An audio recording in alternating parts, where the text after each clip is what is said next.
미국이나요 굉장히 유명한 사상가이자 숙질가이기도 하고 시인이기도 한 이 헨리 데이비스 소로우가 쓴 작품이 있습니다.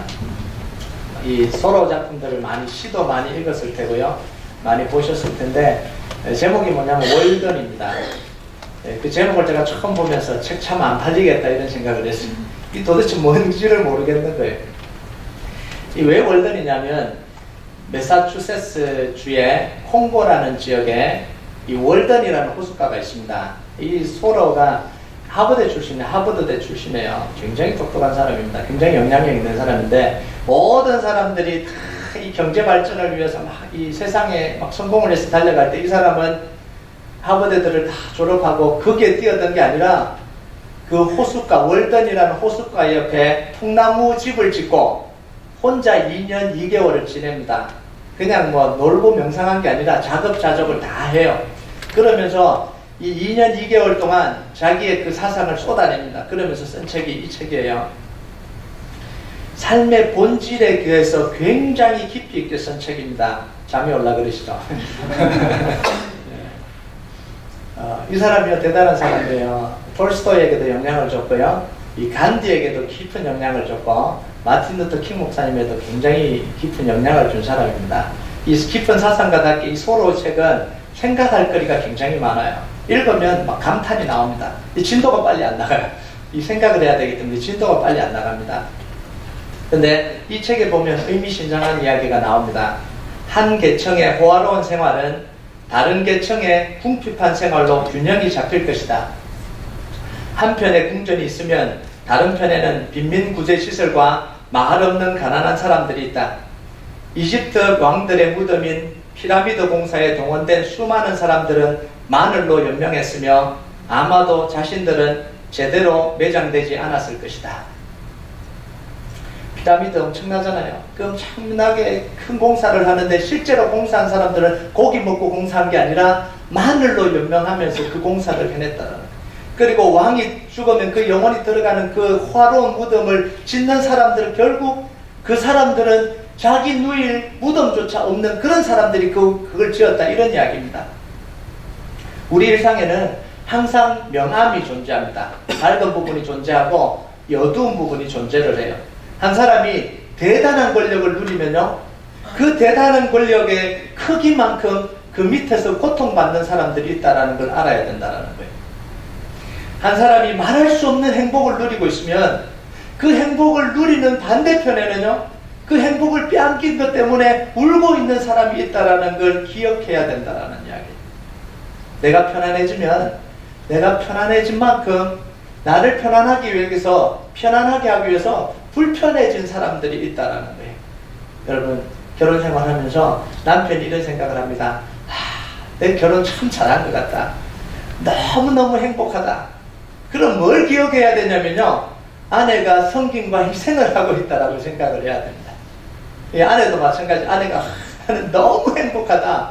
그러면 반드시 그 남편은 희생과 섬김을 하고 있는 거예요. 우리 인생은요, 반드시 누군가의 빛을 지고 살아가는 인생입니다. 나 혼자 잘나서 사는 인생이 아니라 반드시 빛을 지고 살아요. 여러분, 앞으로 이 가나안 땅을 정복하고요, 승리의 기쁨을 만끽하게 될 이 이스라엘 백성들에게 하나님이 무슨 명령을 하셨는지 한번 볼까요? 우리 같이 한번 읽어봅시다. 시작. 너는 이방 나그네를 압제하지 말며 그들을 학대하지 말라. 너희도 애굽 땅에서 나그네였습니다.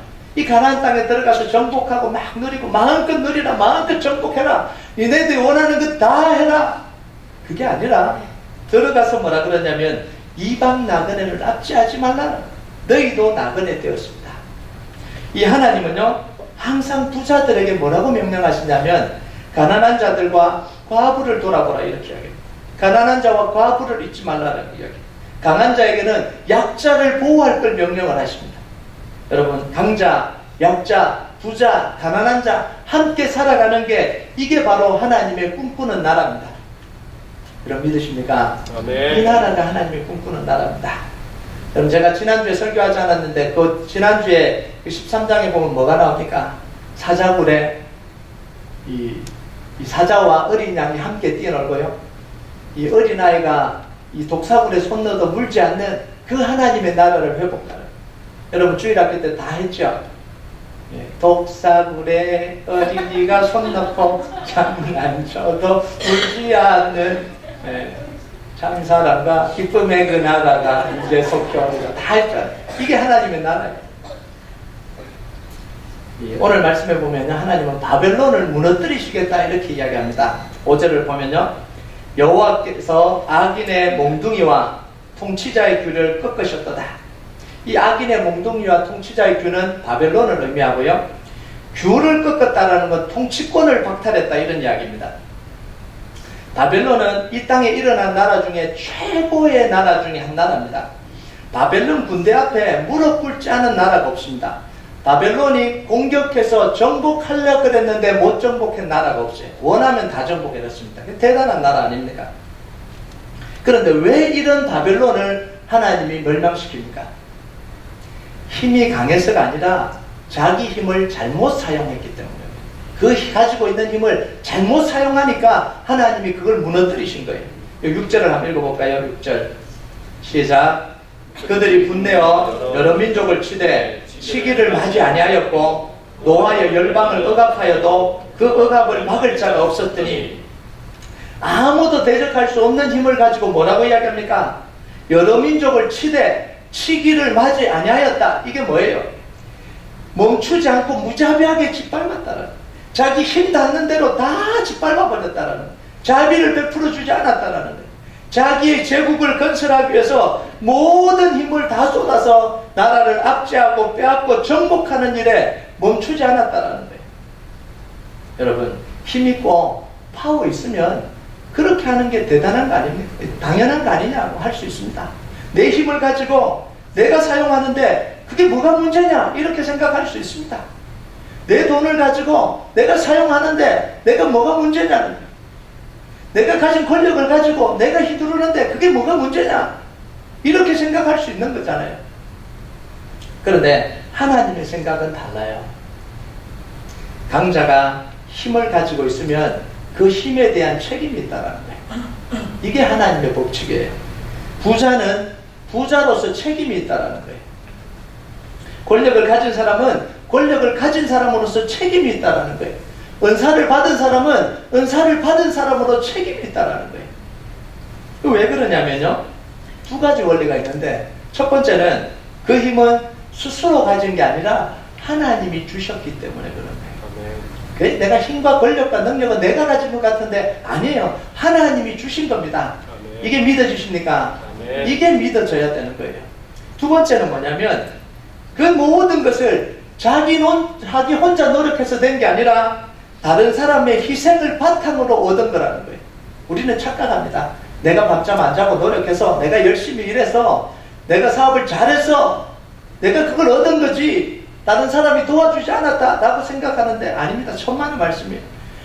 누구든지 성공한 사람, 잘된 사람, 뭔가 권력을 가진 사람은요, 반드시 그 사람을 위해서 희생한 사람들이 있다는 거예요. 누군가의 희생에 의해서 세워진 게 권력이고 부고 능력입니다. 그래서 누가복음 12장 47절 48절을 보면요, 우리 같이 읽을까요? 시작. 주인의 뜻을 알고도 준비하지 아니하고 그 뜻대로 행하지 않은 종은 많이 맞을 것이요, 알지 못하고 맞을 일을 행할 종은 적게 맞으리라. 무릇 많이 받은 자에게는 많이 요구할 것이요, 많이 맡은 자에게는 많이 달라 할 것이니라. 가진 사람, 맡은 사람에게는 반드시 책임이 있습니다. 이게 뭐냐면 청지기 정신이에요. 반드시 내가 작게 가졌든 많이 가졌든 크게 가졌든 조금 가졌든 가졌다고 생각하는 사람에게는 반드시 책임이 있습니다. 그게 바로 청지기 정신이에요. 이게 크리스찬들에게만 적용되는 게 아니라 비크리스찬들에게도 적용이 됩니다. 왜냐하면 하나님은 크리스찬들만의 하나님이 아니거든요. 이 세상의 주인이 하나님이에요. 그러니까 모든 사람, 권력이 주어진 모든 사람에게는 책임이 있다는 거예요. 2009년 1월 13일에 The Covenant High School과 달라스 이 아카데미 간에 여자 농구 경기가 있었습니다. 하이스쿨 간에 여자 농구 경기가 있었습니다. 근데 여기서 100대 0이라는 역사적인 점수가 만들어졌어요. 여러분, 농구에 100대 0이 있을 수가 있습니까? 농구에 100대 0이 있을 수가 없어요. 그런데 100대 0의 이 역사적인 기록이 만들어졌습니다. 해프타임이 끝날 때 59대 0이었습니다. 더드 쿼터가 지나니까 88대 0이었습니다. 자, 그런데 이 커버넌트 하이스쿨의 코치는요, 선수들에게 뭐라고 이야기하냐면 압박을 풀지 말라는 거예요. 더 푸시하라는 거예요.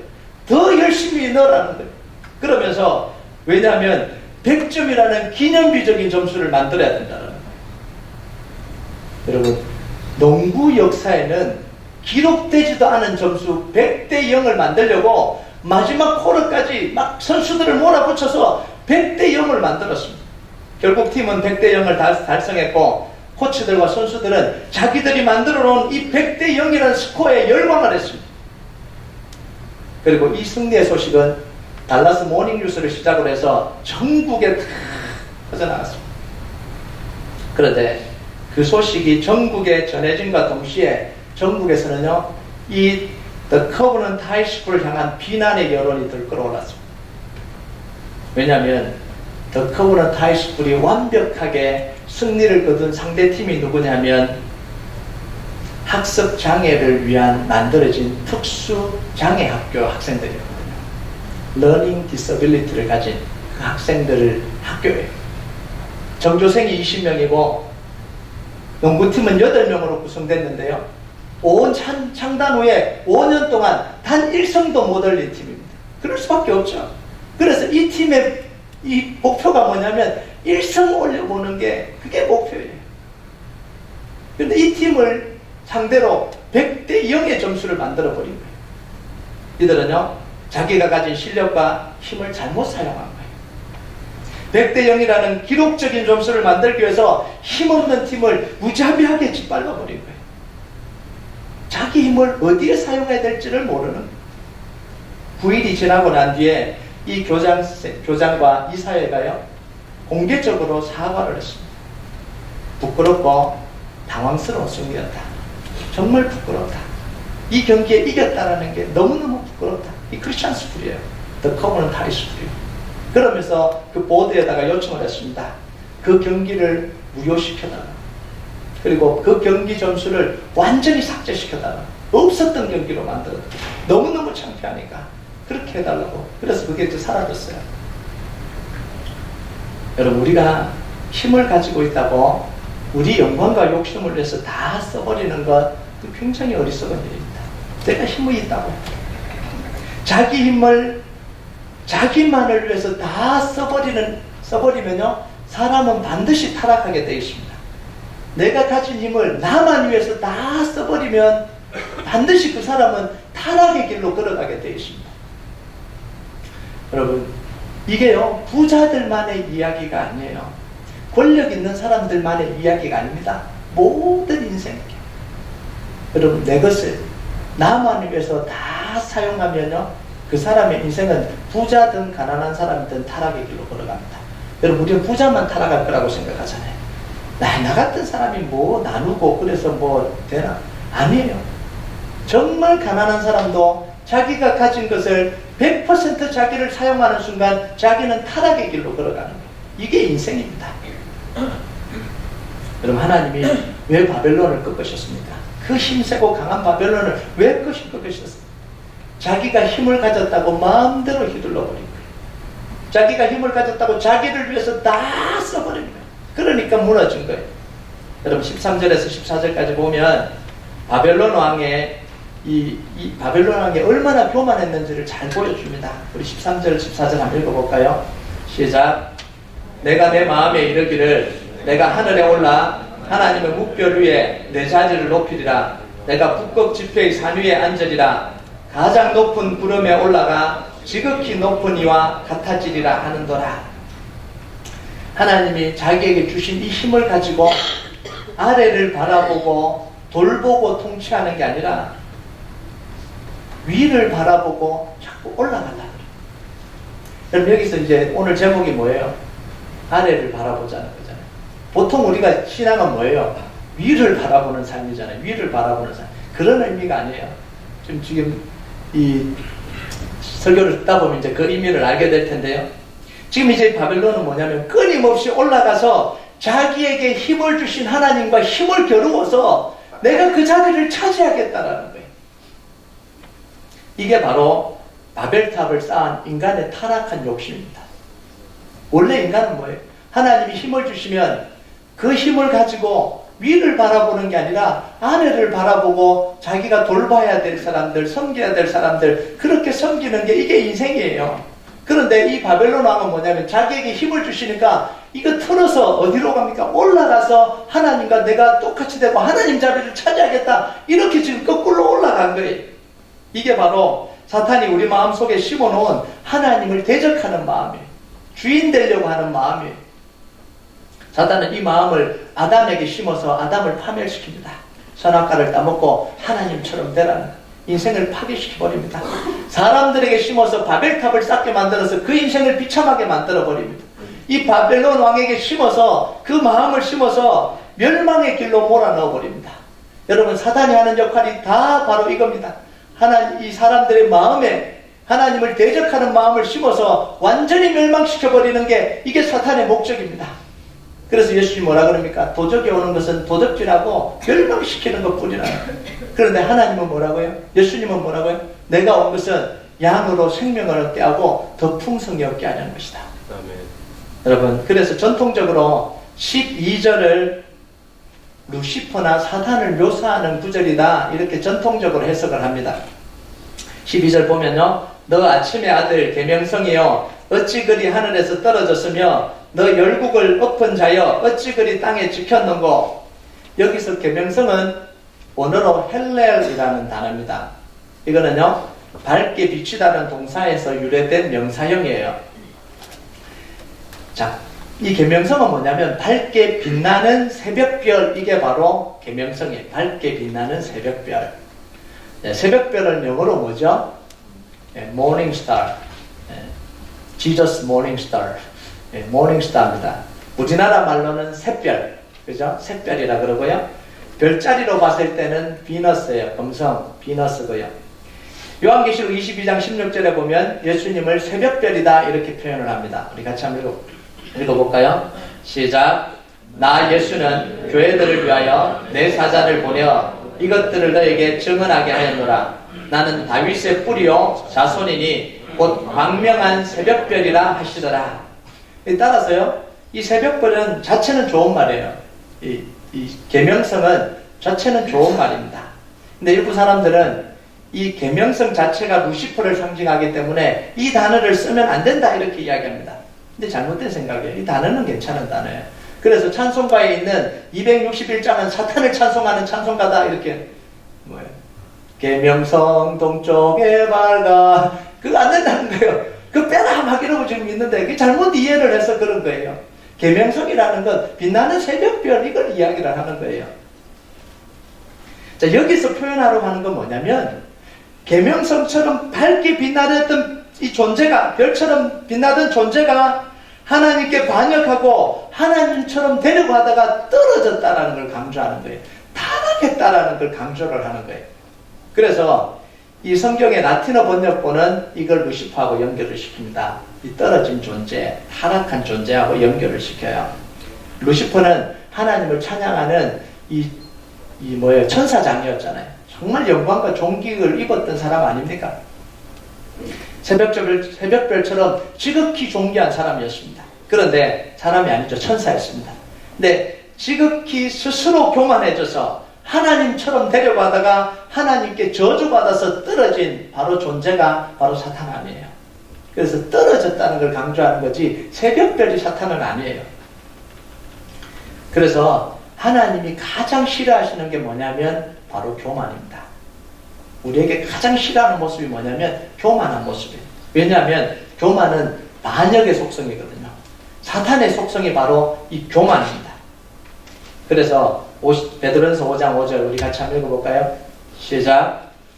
젊은 자들아 이와 같이 장로들에게 순종하고 다 서로 겸손으로 허리를 동이라. 하나님은 교만한 자를 대적하시되 겸손한 자들에게는 은혜를 주시느니라.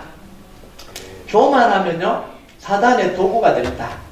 아무리 신앙이 좋아도 교만해지는 순간 사단의 도구가 되는 거예요. 그래서 우리가 조심해야 되는 게 뭐냐면 교만하지 말아야 되는 거예요. 여러분 아무리 신앙 좋더라도 사단이 교만을 딱 부추깁니다. 그러면 바로 무너져요. 사람을 무너뜨릴 수 있는 가장 좋은 도구가 뭐냐면 교만이에요. 신앙생활 열심히 하다가 봉사 열심히 하다가 마음속에 이런 생각을 줍니다. 네가 그런 거 할 사람이냐? 그런 섬기는 자리에 네가 있을 사람이냐? 딱 생각해 보니까 아니지. 아니야. 저 사람도 지금 뭔가 이렇게 했는데 내가 여기 내가 장로나 돼서 내가 권사고 내가 집사인데 이렇게 내가 이런 허대는 일을 내가 하고 있어야 돼? 아니지.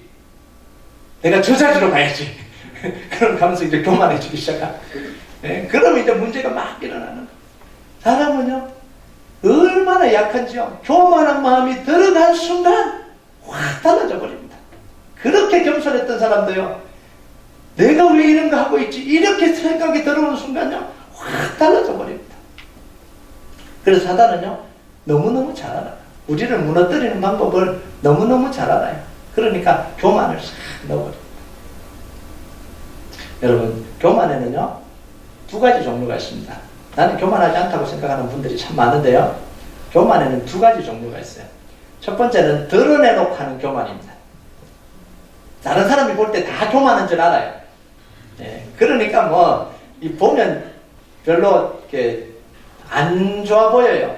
교만 드러내놓고 교만하는 거예요. 욕을 먹죠. 교만하다. 그러면서도 교만을 안 꺾고 살아가는 분들이 있는데 네. 근데요, 무서운 건 드러내놓고 하는 교만도 무서운데요, 소극적인 교만이 정말 무서운 겁니다. 소극적인 교만. 이 소극적인 교만은 안 드러냅니다. 아니에요. 괜찮아요. 그러면서 속에서요, 다 판단하는 거예요. 다 판단하고. 겉으로는, 아니, 너무 괜찮아. 너무 어렵스러워. 그러면서 속에서요, 막, 난도질을 다 해야 되는데, 저 사람은 저렇게 하면 안 되지, 집사가 저렇게 하면 안 되지, 장로님이 어떻게 저렇게 말을 해. 속에서요, 얼마나 그 교만한 것들을 행하는지 몰라요. 목사님 설교 끝나고 목사님 오늘 은혜 받았어요. 할렐루야, 감사합니다. 이것도 아니고 이 말을 이렇게 하고 목사님 뭐든지 저희한테 시켜주십시오. 감사합니다. 그래 놓고는요, 뭐 좀 해달라 그러면 제가 이런 건 하고 있는 줄 아냐고 막. 이게 소극적인 교만이에요. 얼마나 우리 안에 이런 교만들이 많은지 몰라요.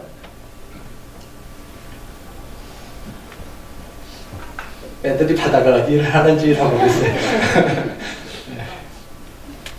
하나님이요, 이 교만한 자를 대적하시는데 기억해야 되는 게 뭔지 아세요? 떨어뜨리실 때 비참하게 떨어뜨리십니다. 우리는 사랑의 하나님이에요. 용서하는 하나님이라고 안심하고 있는데요, 하나님이 교만한 자에 대해서는 그러지 않습니다. 떨어뜨리시는데 비참하게 떨어뜨리십니다. 여러분, 하나님이 교만한 바벨론 왕을 어디에 던져 넣으십니까? 수월의 구덩이에 지금 던져 넣으시는 거예요. 자, 그곳에는 누가 있냐면 바벨론 왕에게 이 죽임당한 악한 왕들이 있는 거예요. 그 얼마나 비참하겠어요. 그런데 이 바벨론 왕은 그들보다 더 비참한 신세로 떨어진다는 거예요. 이 말씀에 그렇게 기록됐잖아요. 자기들이 죽여서 비참하게 된 그 사람들이 수월에 있는데, 지옥에 있는데, 이 바벨론 왕은 떨어졌는데 그 사람들보다 더 비참한 자리로 떨어졌다라는 거예요. 그래서 뭐라고 이야기를 하냐면 그 비참한 신세를 가진 사람의 조롱거리가 되게 만든다는 거예요. 그러니까 얼마나 비참하게 되냐는 거예요. 여러분, 16절에서 19절까지가 그 이야기입니다. 우리 천천히 한번 읽어볼까요? 두려운 마음으로 읽어야 돼요. 이거는 같이 한번 읽어봅시다. 시작. 너를 보는 이가 주목하여 너를 자세히 살펴보며 말하기를, 이 사람이 땅을 진동시키며 열국을 놀라게 하며 세계를 황무하게 하며 성읍을 파괴하며 그에게 사로잡힌 자들을 집으로 놓아 보내지 아니하던 자가 아니냐 하리로다. 열방의 모든 왕들은 모두 각각 자기 집에서 영광 중에 작은만은 오직 너는 자기 무덤에서 내쫓겼으니 가져간 나무가지 같고 칼에 찔려 돌구덩이에 떨어진 죽음들에 둘러싸였으니 밟힌 시체와 같도다. 이 죽었는데요, 바벨론 왕의 손에 죽은 사람들은 이 죽어도 묻힐 무덤이 있다는 거예요. 그래도 묻힐 무덤이 있다는 거예요. 그런데 이 바벨론 왕은 죽었는데 묻힐 무덤조차 없이 비참해졌다는 거예요. 이 무덤도 없이 그냥 땅에 버려졌다, 이런 이야기입니다. 여러분, 하나님의 심판이 이렇게 무서운 거예요. 우리가 이 땅을 살아가면서 하나님의 심판을 두려워하면서 살아야 됩니다. 두 가지를 해야 되는데, 하나님의 사랑과 은혜에 기대해서 살아가야 되고요. 또 하나는 하나님의 심판을 두려워하면서 살아야 됩니다. 제가 계속해서 책 소개를 하고 있는데요. 사랑과 행복 그 이상의 결혼 이야기, 게리 이 토마스가 쓴 책에 보면 이 거룩함은 어디서 나오냐면 영원을 기다리는 마음에서 나온다는 거예요. 이 천국에 소망이 없으면 이 사람들은 절대로 이 땅에서 거룩해질 수가 없대요. 왜냐하면 절제를 안 하거든요. 참지를 않아요. 심판이 없는데 참을 이유가 뭐가 있어요? 그러면서 비유를 하는데 뭐라고 비유를 하냐면 이 천국의 소망을 가지지 않고 살아가는 사람들은 뭐냐면 열심히 프랙티스하고 열심히 연습을 하는데 게임은 치르지 않는, 이해가 되십니까? 게임을 치르지 않는데 열심히 됩니까? 안 됩니까? 안 되는 거예요. 훈련이 안 되는 거예요. 게임이 없는데 어떻게 그 게임 연습을 하겠습니까?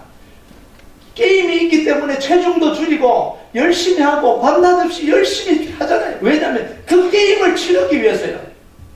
그런데 게임이 없다면 그 연습이 무슨 의미가 있냐는 거예요.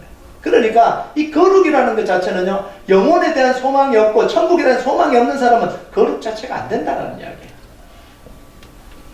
여러분, 오늘 말씀은요, 역할과 사명에 대한 말씀입니다. 바벨론 왕이 하나님이 세우신 역할을 감당하지 않고 교만해져서 하나님을 대적하기 때문에 하나님이 벌하신 거예요. 바벨론 왕의 역할이 뭐죠? 아수르 왕과 똑같습니다. 하나님의 몽둥이가 되어서 하나님의 백성들을 바로 세우는 거예요. 하나님 주신 몽둥이를 가지고 아래를 바라봐야 되는데 아래를 바라보는 게 아니라 위를 바라보는 거예요. 무기를 주니까 아래를 바라보는 게 아니고 위를 바라본 거예요. 여러분, 아래를 바라본다는 건요, 자기 역할과 사명을 다한다라는 거예요. 하나님이 주신 그 힘을 가지고 아래에 있는 사람들을 섬기고 돌보고 희생하고 함께하는 것, 이게 바로 아래를 바라보는 거예요. 위를 바라본다는 건 교만해서 넘보지 말아야 될 자리를 넘보는 게, 이게 위를 바라본다는 거예요. 여러분, 요셉 잘 알잖아요. 요셉은 이 바로 왕이 끼워준 반지를 가지고 어디를 바라봅니까? 아래를 바라봅니다. 총리의 이 자격을 가지고 아래를 바라봐요. 7년 동안 대기근 속에 있는 이 고통당하는 백성들을 바라보면서 그 힘을 다 사용합니다. 그리고 망해가는 이 애국을 살려놓습니다. 아래를 바라보면서 자기의 권위를 가지고 그 일을 하는 거예요. 그러니까 바로가 어떻게 합니까? 띄워주실래요? 너는 내 집을 다스리라. 내 백성이 다 내 명령에 복종하니니 내가 너보다 높은 것은 내 왕자뿐이다. 아래를 바라보니까 계속해서 바로가 요셉을 높여줍니다. 그 다음 말씀은요, 바로가 요셉에게 이르되 나는 바로라. 애굽 온 땅에 내 허락 없이는 수족을 놀릴 자가 없으리로다. 요셉이 아래를 바라보면 바라볼수록 바로 왕은 요셉을 높여주는 거예요. 자기가 준 권력을 가지고 아래를 바라보고 섬기면 섬길수록 더 높여주는 거예요. 그러면서 뭐라 그래요? 내가 너보다 높은 건 왕자뿐이다는 거예요. 그리고 너 명령에 수족을 놀릴 자가 없다는 거예요. 그런데 여러분, 하만을 기억하십니까? 하만도 총리가 됐습니다. 하만은 왕이 끼워준 반지를 가지고 아래를 바라보는 게 아니라 위를 바라보고 살았습니다. 왕이 준 권력을 가지고 백성들을 돌보는 게 아니라 왕의 자리를 탐내면서 살았습니다. 언제 내가 저 왕의 자리를 탐할까? 그런 마음으로 살았습니다. 그래서 에스더서 6장 6절 한번 읽어볼까요? 시작. 하만이 돌아오거늘 왕이 묻되 왕이 존귀하게 하기를 원하는 사람에게 어떻게 하여야겠느냐? 하만이 심중에 이르되 왕이 존귀하게 하기를 원하는 자는 나 외에 누구리요? 지금 이 속에 뭐가 품고 있는 거예요? 교만한 마음을 다 품고 있는 거예요. 왕이 나를 존귀하게 안 하면 누가 하겠냐는 거예요. 딱 물어보니까, 딱 들어가니까 물어보잖아요. 왕이 존귀하게 하는 사람에게 선물을 주려고 그러는데 무슨 선물을 주기를 원하느냐? 이건 나한테 주는 거다. 이러고 딱 뭐라 그럽니까? 왕이 타는 말과 왕이 입는 옷을 입혀갖고 그 말에 앉혀서 왕이 타는 말에 왕의 옷을 입고 앉아서 이 시내를 돌게 해서 왕의 만세를 부르게 해달라는 거예요. 이게 뭐예요? 왕이 되고 싶다는 거예요. 왕이 되고 싶다는 거예요. 하만은요, 왕이 준 권력으로 백성들을 바라보고 백성들을 살피기보다요, 백성들을 압제해서 권력을 잡으려고 그래요. 위로 올라가려고 그러는 거예요. 이게 바로 권력의 생리 아닙니까? 자기 밑에 있는 사람을 다 쥐어짜서 자기가 높아지려고 하는 거예요. 내가 맡은 사람을 섬기고 봉사하고 사랑하기 아니라 그 사람들 다 쥐어짜서 내 행복을 누리려고 그러는 거예요. 이게 바로 위를 바라보는 삶이에요. 그러니까 결국 뭐예요? 이 왕이 하만의 목을 쳐버립니다. 자기 꾀에 넘어가서 장대에 달려 죽어버립니다. 여러분, 하나님은 우리에게 힘을 주시고 능력을 주시는 분입니다. 힘과 능력을 줄 때 뭘 함께 주냐면 감당해야 될 사명도 함께 주십니다. 여러분 믿으십니까? 여러분 힘을 구하고 능력을 구하고 은혜를 구하는데 기억해야 되는 게 있습니다. 하나님이 그 능력을 주실 때 그냥 주시는 게 아니라 사명도 함께 주시는 거예요. 우리가 하나님이 주신 사명을 제대로 감당할 때 우리 아래에 있는 사람들은 평안해집니다. 이 서열이 아닌 거 아시죠? 내가 맡은 사람들이 평안해집니다. 하나님의 축복을 함께 누립니다. 그런데 우리가 하나님이 주신 능력으로 아래를 바라보지 않고 위를 자꾸 바라보면요, 아래에 있는 사람들, 우리가 섬겨야 될 사람들이 고통당하는 거예요. 힘겨워하는 거예요. 여러분 우리가 한 번쯤 생각해야 됩니다. 정말 내가 맡은 자리에서 아래 사람을 잘 섬기고 있냐는 거예요. 내가 맡았기 때문에 내가 맡은 사람이 행복하냐는 거예요. 내가 아버지로 그 가정에 있으면서 이 자녀들과 아내들이 이 가족원들이 행복하냐는 거예요. 정말 내가 아내를 바라보면서 섬기고 있냐는 거예요. 내가 남편이 돼서 정말 아내를 행복하게 하고 있냐는 거예요. 아내가 돼서 남편을 행복하게 하고 있냐는 거예요. 우리는 이 생각해야 됩니다. 내가 아버지가 아니고 다른 사람이 아버지였으면 더 좋았지 않았을까? 그 생각을 해봐야 됩니다. 그 생각을 해야 내가 아버지로 제대로 살아가요. 여러분, 내가 이 사람의 남편이 아니라 다른 사람이 이 사람의 남편이었으면 이 지금 아내가 지금보다 더 행복해지지 않았을까? 이런 일은 일어나면 안 됩니다. 그죠? 이런 일은 일어나면 안 되는 거예요. 그런데 그 생각을 해봐야 돼. 내가 지금 힘들게 하고 있지 않냐? 내가 아내로서 이 남편을 정말 제대로 세워주지 못하고 힘들게 하고 있지 않냐는 거예요. 여러분, 하나님은요, 우리가 맡겨주신 역할, 우리에게 맡겨주신 역할을 잘 감당하지 않으면 거두가십니다. 거두가시는 분이 하나님. 여러분, 7절과 8절을 한번 읽어볼까요? 7절과 8절. 같이 읽어봅시다. 시작. 이제는 온 땅이 조용하고 평온하니 무리가 소리 높여 노래하는도다. 향나무와 레바논의 백향목도 너로 말미암아 기뻐하여 이르기를 내가 넘어져 있은즉 올라와서 우리를 베어버릴 자 없다 하는도다. 바벨론 왕이 권력을 가지고 있으니까 백성들이 다 고통받습니다. 근데 바벨론 왕이 깨어지고 무너지니까 뭐예요? 너무 행복한 거예요. 바벨론 왕의 권력이 다 무너지니까 사람들이 너무 좋아하는 거예요. 근데 사람들만 좋아하는 게 아니라 뭐도 좋아한다고요? 백향목 나무도 좋아한다는 거예요. 왜냐하면 그 권력을 주니까 섬기는 게 아니라 왕궁 짓는데 나무들을 다 베가니까요. 나무들도 이 바벨론 왕이 이제는 꺾어지니까 너무 좋다 이러는 거예요. 그러니까 하나님이 거두어 가시는 게 당연한 거 아닙니까? 그 권력 거두어 가시는 게 당연한 거 아닙니까? 여러분, 하나님이 사울을 왕으로 세우셨습니다. 겸손한 모습을 보고 왕으로 세우셨습니다. 그런데 사울은 왕이 되고 아래를 바라본 게 아니라 위를 바라보고 살았습니다. 그래서 하나님이 거두어 가버리시잖아요. 그 왕위를 거두어 가버리십니다. 거두어 가버리시면서 하신 말씀이 뭐예요? 사무엘상 15장 28절 우리 같이 한번 읽어볼까요? 없어요? 제가 읽을게요. 사무엘이 그에게 이르되 여호와께서 오늘 이스라엘 나라를 왕에게서 떼어 왕보다 나은 왕의 이웃에게 주셨나이다. 왕으로 임명했는데 그 역할 잘 못 감당하니까 아내를 바라봐야 하는데 위를 보고 사니까 하나님이 그 왕위를 떼어서 왕보다 더 나은 왕의 이웃에게 주셨다. 누구예요?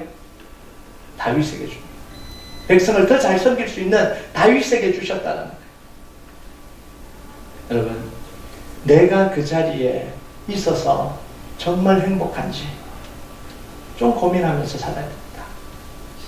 그런데요, 오늘 설교 듣고 집에 가서 미안하다. 내가 생각해보니까 내가 이 남편의 자리에 있었으면 안 되겠다. 그렇게 고백하는 사람 없기를 바랍니다. 잘하라는 거지. 내가 생각해보니까 내가 이 자리에 있었으면 안 되겠다.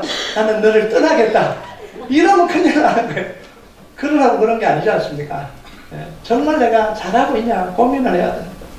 여러분, 세상의 비전과 하나님의 사명은 달라요. 세상의 비전은 높은 것을 바라봅니다. 높은 곳을 바라봐요. 더 높은 곳으로 올라가려고 합니다. 더 큰 자리로 가려고 합니다. 더 유명한 자리로 가려고 합니다. 그게 비전이라고 이야기합니다. 더 큰 꿈을 꾸라고 이야기를 합니다. 이게 세상 비전이에요. 너희 그 좁은 데 머물러 있지 말고 큰 곳으로 가라라고 이야기를 합니다. 그런 작은 일 하지 말고 큰 일 하라고 이렇게 이야기를 합니다. 조금이라도 좋은 곳이 있으면 그걸 정치하라고 이야기를 합니다. 그런데 하나님의 사명은 그게 아니에요.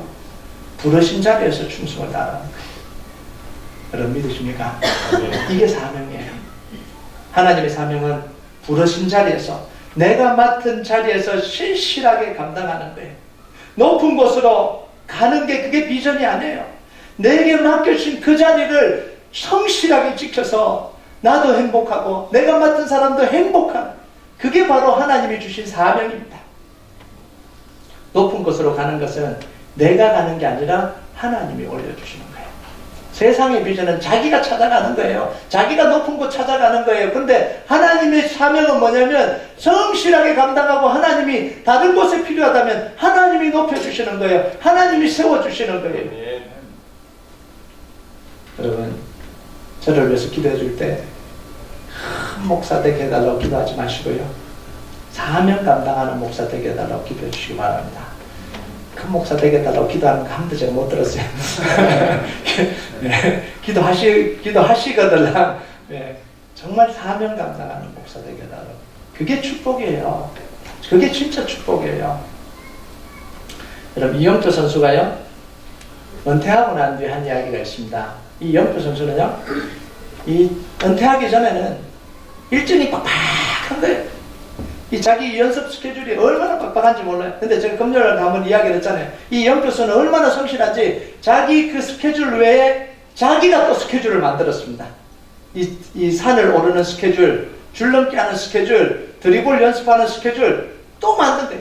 이 축구 선수가 기본적으로 가지고 있는 스케줄도 빡빡한데 거기다가 자기 스케줄까지 다 꽂은 거예요. 그러니까 얼마나 바빴겠어요. 아침에 일어나면 스케줄을 따라간 거예요. 근데 은퇴하고 나니까 따라갈 스케줄이 없어요. 일어났는데 멘붕이 오더래요. 은퇴하고 딱 일어났는데 뭘 해야 되지? 이런 생각이 드는 거예요. 그래서 기도를, 하나님 제가 뭘 해야 됩니까? 기도를 하니까 이영표 선수가 하나님 뭐라 그랬냐면 하나님이 일을 해라 이렇게. 하나님 일이 뭡니까? 이 옆에 있는 사람을 잘 섬기라.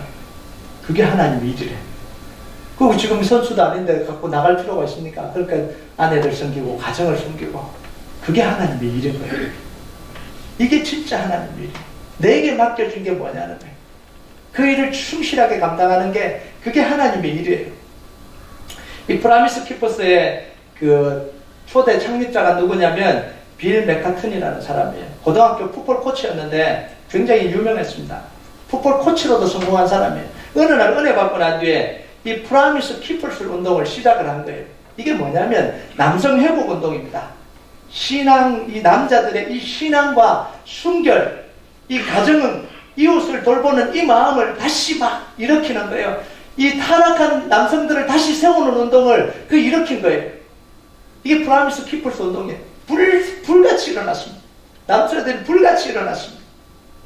그러니까 이 뭐냐면 빌 마카트니는요, 거기에 빠진 거예요. 너무너무 좋은 거예요. 너무너무 재밌는 거예요. 거기에 막 자기 인생을 다 쏟아붓는.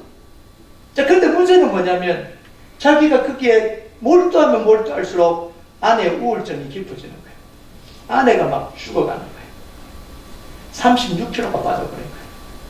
36kg가 빠지고 정신적으로 문제가 오고. 그런데도 이 남자는 멈추질 않는 거예요. 그게 너무 재밌는 거예요. 하나님의 사명이라고 생각하고 남자들이 이렇게 해야 된다, 남자들이 이렇게 해야 된다 그러면서 집을 돌보지 않고 계속 나가니까 이 여인은 죽어가는, 자기 아내는 옆에서 36kg가 빠지고 우울증이 오고 정신적인 문제가 찾아오는 거예요. 여러분, 이게 사역이 아니라. 그래서 깨닫고 난 뒤에 그걸 내려놓습니다. 프라미스 키플스를 내려놓고 자기 아내에게로 돌아와요. 그러고는 아내가 다시 회복할 수 있도록 돕습니다. 그럼 뭐가 하나님의 일입니까? 어떤 게 정말 하나님이 기뻐하시는 일인가? 미국 풋볼리그에 크리스 스필만이라는 선수가 있었습니다. 4번이나 이 올 프로 경기에 나갔습니다. 저도 잘 몰랐는데 이번에 알았어요. 이 올스타하고는 비교가 안 되더라고요. 올스타는 그냥 그 해에 이렇게 인기 투표도 하고 막 이래서 이제 올스타를 치는데요. 올 프로는 뭐냐면 각 포지션에서 가장 뛰어난 선수들을 뽑아서 경기를 하는 거예요. 이게 실력이잖아요. 가장 뛰어난, 각 포지션마다 가장 뛰어난 선수들을 뽑아서 이 경기를 하는데 4번이나 나간 사람입니다. 몸값이 얼마나 대단하겠습니까? 그런데 이 선수가요, 갑자기 아내가 유방암 수술, 유방암 진단을 받아버린 거예요. 이 충격적이잖아요. 한참 잘 나갈 때 유방암 진단을 받아버린 거예요. 그래서요, 아내가 유방암 수술하고 암 치료를 하니까 머리가 다 빠져요. 머리가 다 빠져요. 그래서 이 크리스 스필만이 결정을 내립니다. 아내가 없는 사이에 자기도 머리를 깎아요. 아내를 위해서 자기 머리를 싹 깎아버립니다. 그리고는 풋볼을 1년을 쉽니다. 한참 잘 나가는데 모든 사람들이 지금 여기로 갈 때 아내 한 사람을 위해서 자기 커리어를 다 내려놓고 그냥 1년을 풋볼을 쉬어버립니다. 아내가 회복될 때까지 쉬어요. 그러면서 뭐라고 이야기를 하냐면, 내가 잘 나갈 때 아내가 나를 100% 밀어줬어요. 이제는 그걸 갚을 차례가 됐습니다. 이제는 내가 그걸 갚을 차례가 됐다. 내가 잘 나가든 안 나가든 아내가 가장 필요로 할 때 내가 그걸 갚을 차례가 됐다는 거예요. 그래서 물었습니다. 풋볼 커리어를 포기하는 게 힘들지 않냐고.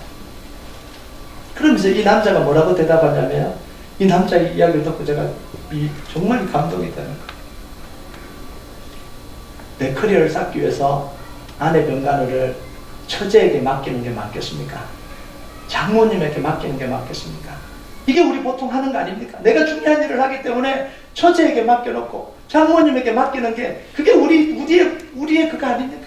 그런데 뭐라고 이야기했냐면, 지금 이 아내가 고통당하고 힘들어하는데 가장 나를 필요로 할 때 섬기는 걸 처제에게 맡겨놓는 게 맞겠습니까? 장모님에게 맡겨놓는 게 맞겠습니까? 내가 아내 옆에 있어줘야 되는 게 그게 맞는 거 아닙니까? 그게 사랑 아닙니까? 이렇게 이야기를 해요. 그러면서 풋볼을 연구하지도 않아요. 1년 동안은요, 비디오 보지도 않고 풋볼 경기 리플레이 하는 이런 것도 보지도 않고 아내 밥을 차려주고 옆에 있어주고 아내를 간호하고 그러면서 1년을 보냅니다. 내가 아플 때, 내가 힘들 때 다 나를 위해서 섬겨줬는데, 아내가 아플 때 내가 섬겨주지 않으면, 내 것을 내려놓지 않으면 그걸 남편이라고 이야기할 수 있겠습니까? 이렇게 이야기를 하는 거예요. 여러분, 소로원은요, 세상의 기념비를 만들고 자기 이름을 내려고 하는 걸, 그 욕구를 인간의 타락이라고 봤습니다. 유명한 건축물을 만들고 대단한 업적을 쌓는 걸 인간의 타락으로 봤습니다. 그래서 써놨는데요, 제가 그대로 읽을 건데 좀 표현이 거칠어요. 제 표현이 아니고 이분의 표현이니까 제가 그냥 읽어드릴게요. 피라미드에 관해서 말하는데 거기에 놀랄 것이 하나도 없다. 어떤 멍청이 같은 야신가의 무덤을 만들어라 그렇게 많은 사람이 일생을 바칠 정도로 타락되었었다는 사실이 더 놀랍다. 차라리 그 멍청이를 나일강에 처박아 익사시켜 그 시체를 개에게 주어 뜯어먹게 하는 편이 더 현명하고 남자다운 방식이었을 거다. 여러분, 정말 뭔가 우리에게 던져주는 게 있지 않습니까? 피라미드를 만드는 게요. 그게 한 사람이 야심을 이루기 위해서요. 수많은 사람들이 굶어가면서 그거 쌓아 올린 게 그게 뭐가 대단하냐는 거예요. 뭐가 대단하냐. 뭔가 대단한 기록을 세운 게, 업적을 세운 게 그게 뭐가 대단하냐라는 거예요. 여러분, 트로피를 따기 위해서요. 몇십 년을 노력해서 그 트로피 하나를 땄습니다. 한 10년 지나면 이사할 때 다 버려지잖아요. 뭘 위해서 하냐는 거예요. 뭘 위해서 하냐는 거예요. 그러면서 계속해서 이야기를 합니다. 많은 사람들은 동서양의 기념비에 관심을 가지고 누가 그것을 세웠는지 알고 싶어 한다. 그렇잖아요. 세계사 배운 거 다 그거 아닙니까? 피라미드 몇 년도에 누가 세웠고, 타지마할 묘당이 어떻고, 뭐 이런 세계적인 유적을 누가 만들었냐, 이게 다 세상 공부 아니에요. 그런데 내가 알고 싶은 것은 그 시대에 그런 것을 세우지 않은 사람, 즉 그런 하찮은 것을 초월한 사람이 누구였냐 하는 것이다. 적어도 이게 궁금해요. 자기가 가진 힘을 가지고 힘 자랑한다고 다 세우는 그 사람의 이름이 누구냐, 그게 아니라 그런 힘을 가지고 있음에도 불구하고 자기 이름 내지 않냐고 자기가 섬겨야 될 사람을 섬긴 그 사람이 누구냐가 더 궁금한 게 그게 우리 인생 아닙니까? 저는 이걸 읽으면서요, 하나님이 이 마음으로 세상을 바라보고 있다고 생각이 들어요. 누가 유명해졌냐, 누가 큰 일을 했냐, 누가 대단한 걸 업적을 만들었냐, 이게 아니라 그럴 수 있음에도 불구하고, 그럴 능력이 됨에도 불구하고 자기를 세우는 그 기념비를 세우지 않은 그 사람이 누구냐는 거예요. 그 힘을 가지고 말없이 섬긴 사람이 누구냐는 거예요. 그리고 하나님은 우리가 이 땅에서 얼마나 큰 기념비를 세웠냐, 그게 별로 관심이 없을 겁니다. 내 이름이 얼마나 유명해졌냐, 그게 별로 관심이 없을 거예요. 하나님이 맡겨준 사명을 어떻게 감당했냐, 거기에 관심이 있을 것입니다. 네. 여러분, 우리 인생에 정말 가치 있는 것은 크고 유명한 게 아닙니다. 위를 바라보는 게 아닙니다. 하나님이 주신 사명 가지고 아래를 바라보는 거예요. 아래를 바라보는 거예요. 여러분, 아래를 바라보면 초라해질 거라고 생각됩니까? 다른 사람은 지금 빨리 막 올라가는데, 유명해지는데 나보고 아래를 바라보라고? 나도 빨리 따라가서 유명해져야 되는데 아래를 바라보라고? 여러분, 정말 행복한, 정말 인생에 가치 있는 일은 위를 바라보고 나도 따라 올라가야지, 그렇게 해서 쫓아가는 인생이 아니라 하나님이 주신 능력과 은혜 가지고 아래를 바라보고 내가 맡은 사람들을 돌봐가는, 성실하게 돌봐가는, 그게 정말 하나님이 원하시는 것입니다. 여러분, 여러분의 인생이 정말 하나님 안에서 그런 인생으로 세워지는 축복이 있길 주님의 이름으로 축복합니다. 우리 같이 찬양하도록 할 텐데요.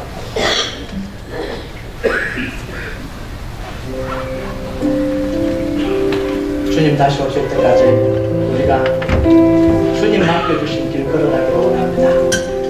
세상 따라가는 게 아니라 내게 맡겨주신, 그게 작은 일일지라도 하나님이 맡겨주신 그 일을 위해서 우리가 걸어갈 수 있게 달라고요. 우리 믿음의 고백을 좀 같이 찬양했으면 좋겠습니다. 주님 다시 오실 때까지, 주님 다시 오실 때까지 나는 이 길을 가리라.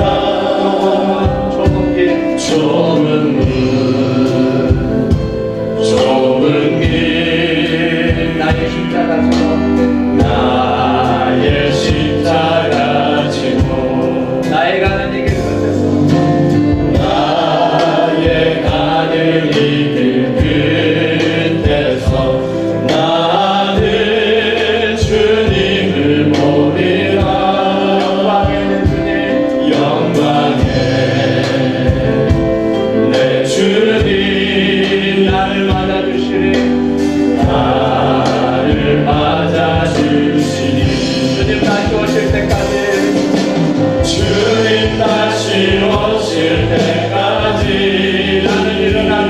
달려가리라.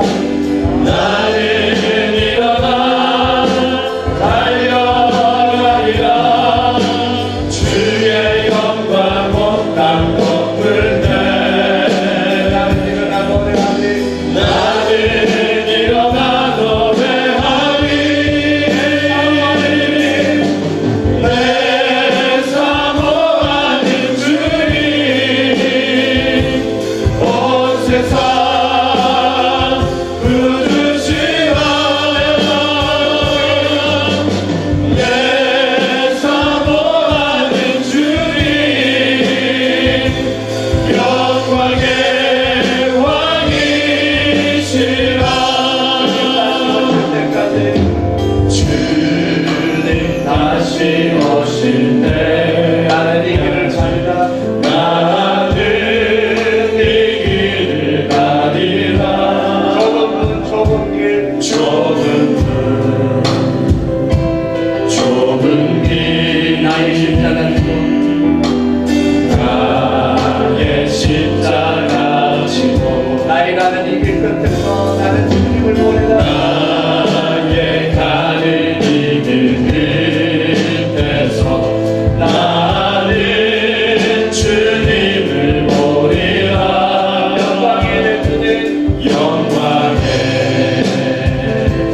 내 주님